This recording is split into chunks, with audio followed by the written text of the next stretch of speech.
పొంగల్ ఎండాకాలం చలవ చేసి పెసరపప్పు వంటకం చేసుకుందాం రండి. Welcome to my channel Madhura Smriti. Cook healthy, eat healthy and stay healthy. కావాల్సిన ఇంగ్రీడియంట్స్: 1 కప్పు పెసరపప్పు, 2 కప్పులు బియ్యము, 2-3 పచ్చిమిరపకాయలు, కరివేపాకు రెబ్బలు, 1 అల్లం ముక్క, మిరియాలు. బియ్యము పప్పు సెపరేట్గా కడిగి ఒక 15 నిమిషాలు నానబెట్టండి.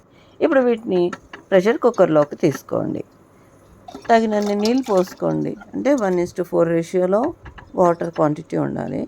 మీరు ఏ కప్పుతో కొలతలు తీసుకుంటారో ఆ కప్పుతోటి నీళ్ళు కూడా మెజర్ చేసుకొని పోసుకోండి.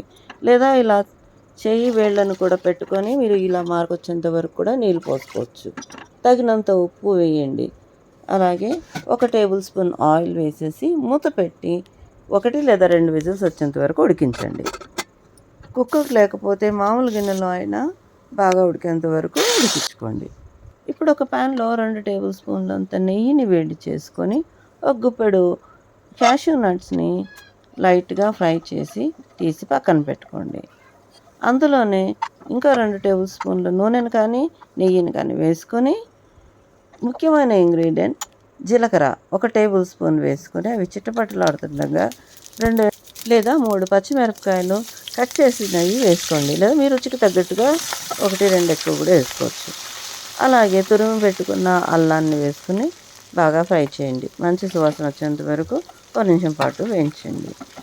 ఇప్పుడు 2 ఎండుమిరపకాయలు వేయండి. అలాగే కరివేపాకు రెబ్బలను కూడా వేసి వేయించి ఉడికించి పెట్టుకున్న పెసరపప్పు, బియ్యం అంటే అన్నాన్ని కూడా వేసుకొని బాగా కలపండి.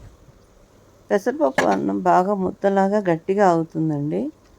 కాబట్టి మీ కన్సిస్టెన్సీకి తగ్గట్టుగా కొద్దిగా నీళ్ళు వేసుకొని బాగా కలపండి.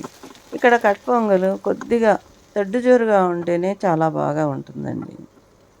ఇలాగే కూడా తినొచ్చు, కానీ కొద్దిగా సెమీ లిక్విడ్ లాగా ఉంటే కట్ పొంగల్ చాలా టేస్టీగా ఉంటుంది. అండ్ పేషెంట్స్కి కూడా చాలా మంచిది, తొందరగా అరుగుతుంది. పెసరపప్పులో ప్రోటీన్, ఫైబర్ అధికంగా లభిస్తుందండి. అంతేకాకుండా కాల్షియం, మెగ్నీషియం, ఐరన్, పొటాషియం ఉన్నాయి.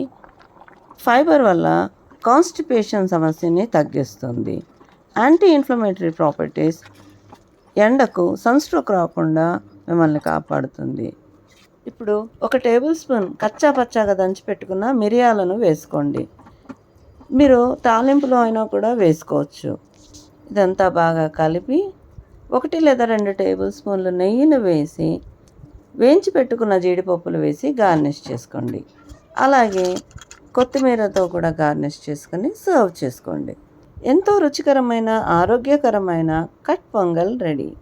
ఎండాకాలం పెసరపప్పు చలవ చేస్తుంది. ఇలా ట్రై చేసి చూడండి. మీ బంధుమిత్రులకు షేర్ చేయండి. మరిన్ని హెల్దీ అండ్ ఇంట్రెస్టింగ్ రెసిపీస్ కోసము నా ఛానల్కు సబ్స్క్రైబ్ చేసుకోండి. Thanks for watching.